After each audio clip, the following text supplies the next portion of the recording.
Greetings everyone, I'm Detective STARBORN, and I'm glad to see you on my YouTube channel. Please be sure to subscribe and turn on notifications so you don't miss out on new and interesting videos. Thank you and enjoy watching. A girl went with her mother to a small stadium to watch a baseball game. While the adults were sitting in the stands, she went to play with other children just a few dozen meters away from her mom. The woman was watching her from the stands, but when she turned away for just a few seconds, her daughter was nowhere to be found. The police quickly got involved in the case, and from the very first days of the investigation, they managed to find out many rather frightening facts.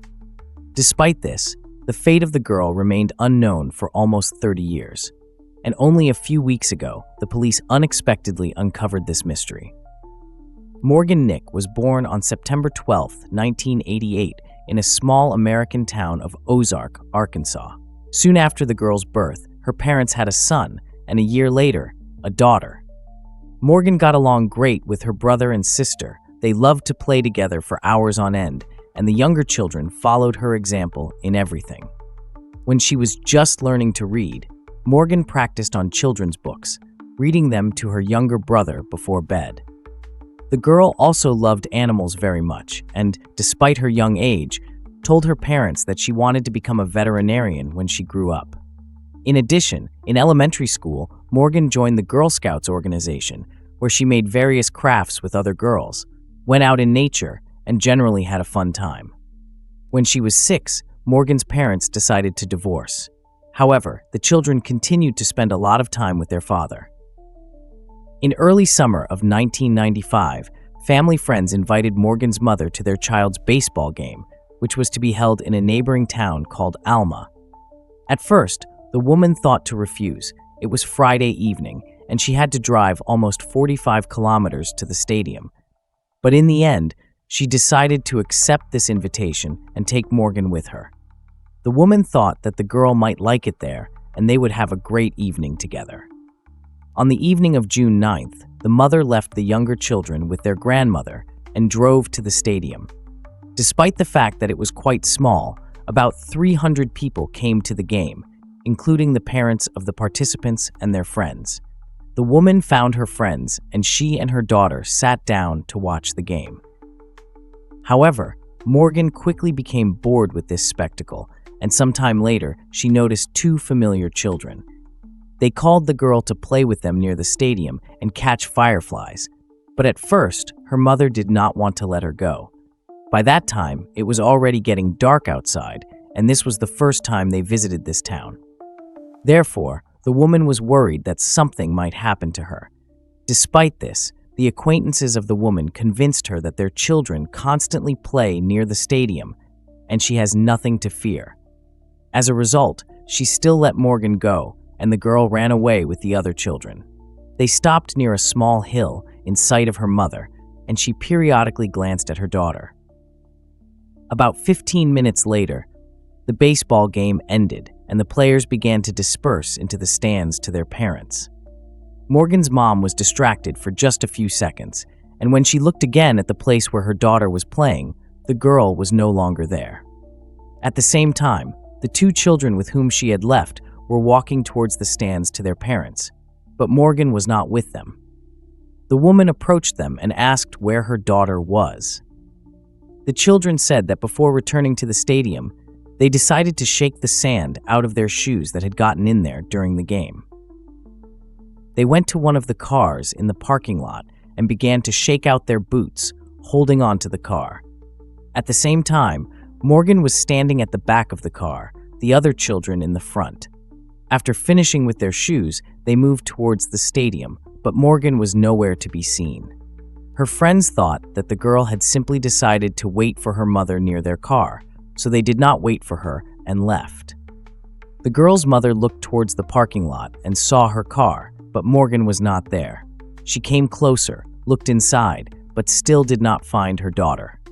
The woman began to panic and returned to those children, hoping that they would shed light on the disappearance of her daughter. The mother began to ask them where Morgan could have gone, but they had no idea. However, they said that during the game, they saw some man in the parking lot. He was standing next to a red pickup truck and looking towards the stadium, periodically turning towards them. At one point, he even approached the children and said something to them, but they did not remember his words.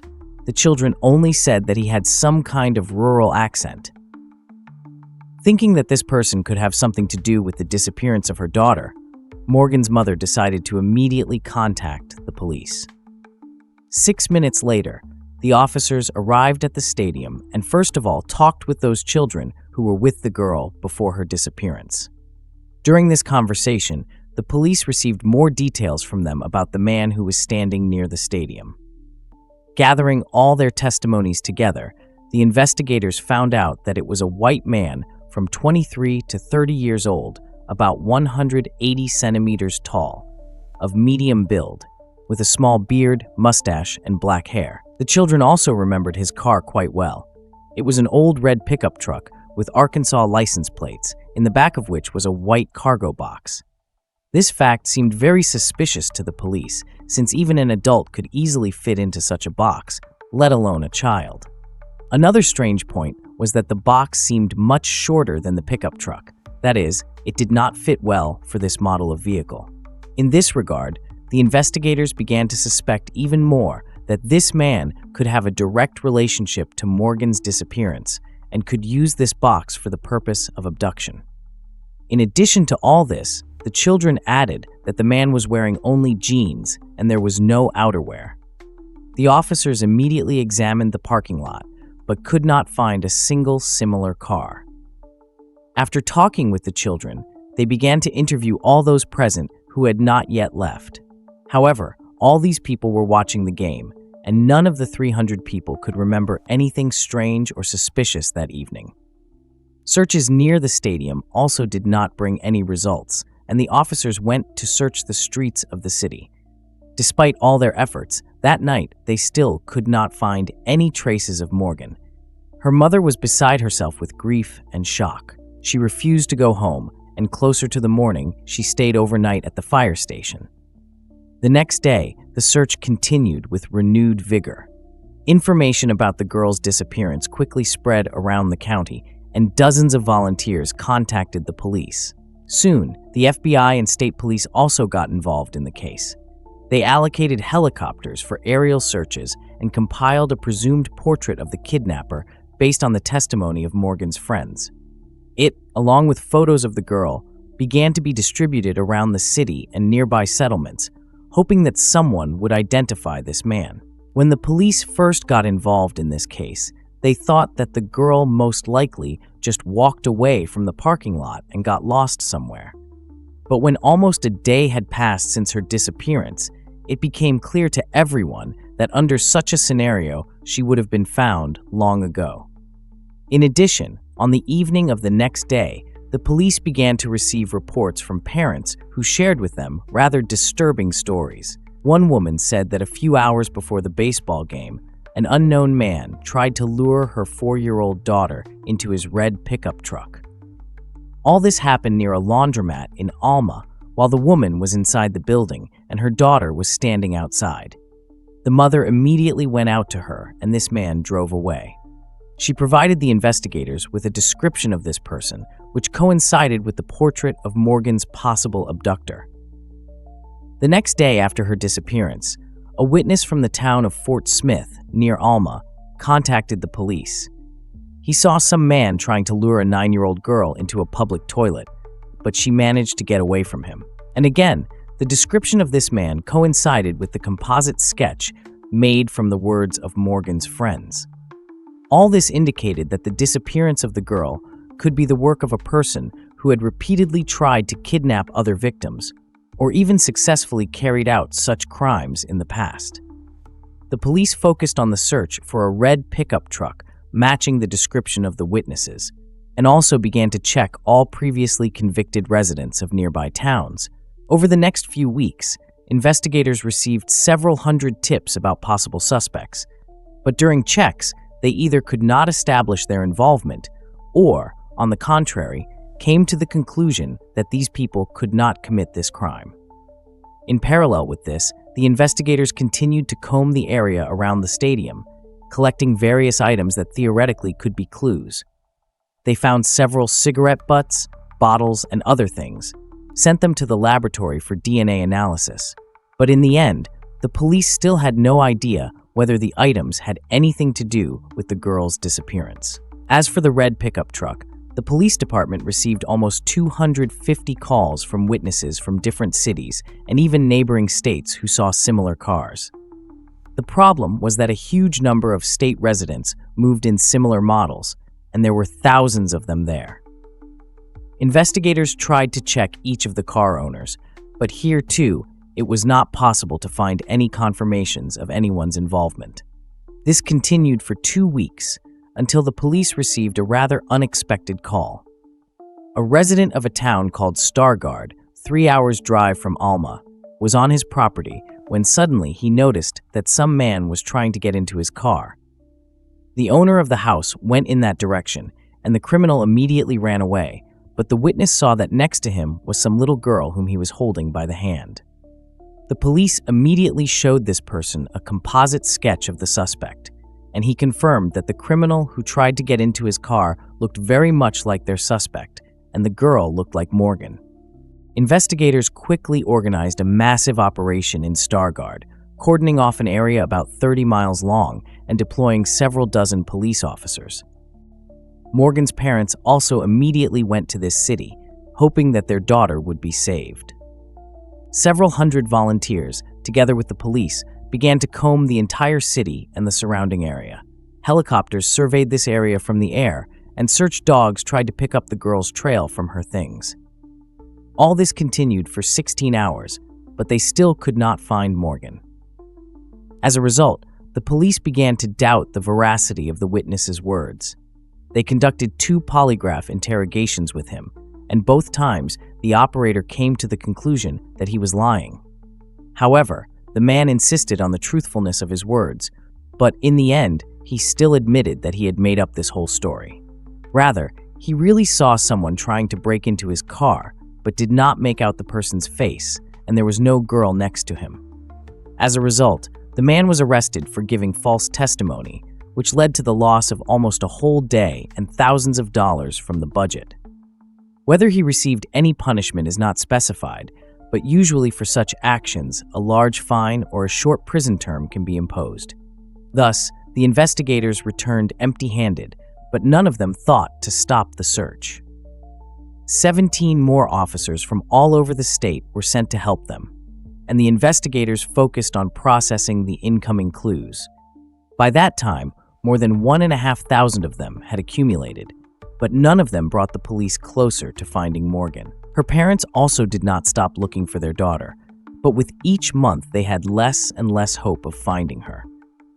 About a year after the girl's disappearance, her mother established a nonprofit organization aimed at finding missing children.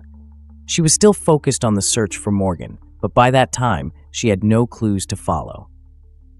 For this reason, the woman began to help other families who faced similar tragedies and also focused on educating parents and their children about the dangers they may face at any moment in their lives.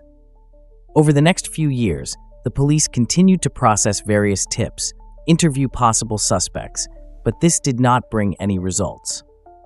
In 2001, 6 years after her disappearance, the FBI released an age-progressed computer portrait of Morgan. In the same year, several well-known television programs showed stories about this case, which led to an increase in the number of clues. All of them led the investigators to a dead end, but one of these tips seemed especially interesting to them. The caller said that the girl's body was buried on the property of a house in Boonville, a town an hour's drive from Alma. The police were interested in this tip because the person provided them with very accurate information about this case, although the investigators did not disclose all the details. And in early 2002, they obtained a search warrant for this house, brought search dogs with them, and dug up the entire plot, but no traces of Morgan were found there. Since then, this case has been stalled for almost 10 years. In 2010, the police received another tip about a possible place where the kidnapper could be holding Morgan, but this time in a neighboring state, and went there with a search. But this time, too, they were unable to obtain any confirmation that the girl could have been there. It is noteworthy that in 2017, the police again went to search this house, but already for another case. It turned out that a man who had previously lived there and who was suspected in another similar case had gone to prison for crimes against minors. But here too, the police could not find any evidence. In 2019, another documentary film dedicated to the investigation of this case was released. For the first time since the girl's disappearance, the police provided reporters with a photograph of the red pickup truck allegedly belonging to the kidnapper. It briefly got into someone's camera during the filming of the game, but due to the poor quality and angle, it was almost impossible to make out any important details. After the release of this documentary, the police appealed to the public to share any information about who this van could belong to. They received a number of fresh leads, but they still could not make progress in this case. This continued until 2021, when the investigators for the first time during the investigation named the name of their main suspect. This person was a man named Billy Leach. He came to the attention of the police in the first weeks of Morgan's search. He had a criminal record for a crime against a minor, and also Billy owned a similar red pickup truck. However, in 1995, the police could not find any connection with the girl's disappearance, including during a search of his pickup truck. And during the interrogation of the suspect, it seemed to them that Billy was telling the truth about his non-involvement. In addition, Billy was much older than 30, and the detectives relied on the testimony of Morgan's friends, according to which the kidnapper was young. Now, almost 30 years later, detectives began to look at him again. This time, they pinned their hopes on the fact that modern DNA testing technologies would allow them to find any traces of Morgan's presence in his car. But there were several problems right away. Billy died in 2000 while serving a sentence for attempted kidnapping. Just 2 months after Morgan's disappearance, he tried to lure another girl into his car when she was standing near a store. The child's mother scared off the criminal and turned to the police, after which the man was arrested. At that time, he was 70, and 5 years later, he died of natural causes while in prison. Another problem was that the police had no idea where Billy's pickup truck was and whether it had survived after almost 3 decades. As a result, they focused on the search for this vehicle, and sometime later, they were able to track the chain of other owners who had the pickup truck after Billy's arrest. To the surprise of the police themselves, they eventually managed to find this car. It was still running, and the new owner agreed to provide it to the police for examination. Initially, the detectives did not have high hopes, since over many years, any traces of DNA could be simply erased or destroyed. However, the forensic experts still managed to find several hairs in the body of the car that looked like Morgan's hair. They were sent to a laboratory in Texas, which had the most modern analysis tools, and experts began to study them. It took 8 months for them to finally make progress. They extracted a DNA sample from the hair and compared it with the DNA of Morgan's mother. The results showed that the woman was closely related to the owner of this hair in the first generation. In other words, the hair must have belonged to one of her children or siblings. The woman herself stated that she did not know the name of Billy Leach, and she had never met him in her life. The detectives also understood that no one else from close relatives could be in that car, which means that the girl herself must have been in the pickup truck. In October 2024, the police convened a press conference at which they announced that Billy Leach is now considered responsible for the abduction of Morgan, and they have no doubts about his involvement. With all this, no one believes anymore that the girl can be alive 29 years after the disappearance. According to the investigators, Billy killed her in the first days after the kidnapping, but where he hid the body still remains a mystery. Despite the fact that this case is actually solved, the police announced that they would continue to search for the remains. However, without a confession from Billy, this task seems almost impossible. In addition, detectives continue to study the man's possible involvement in other cases. Given that he tried to commit at least several attempts of abduction shortly after Morgan's disappearance, the police believe that he may have many more crimes behind him. At the time of Morgan's kidnapping, he was already 70 years old, and apparently the man had an impressive experience in committing such crimes. In addition, he served in the army during World War II and had military skills. Perhaps in the coming months, detectives will be able to link him to some other cases. Lastly, we would like to note that Morgan's disappearance became one of the most famous crimes in all of Arkansas. Authorities even decided to rename the Amber Alert system to Morgan Alert to memorialize the girl. As for her mom, she still continues to help other children and families through her nonprofit organization. These activities have helped her cope with the loss of her daughter, though deep down, she still continues to hold out hope that Morgan will turn out to be alive. Share your opinion on this story in the comments, and don't forget to like this video if you liked it.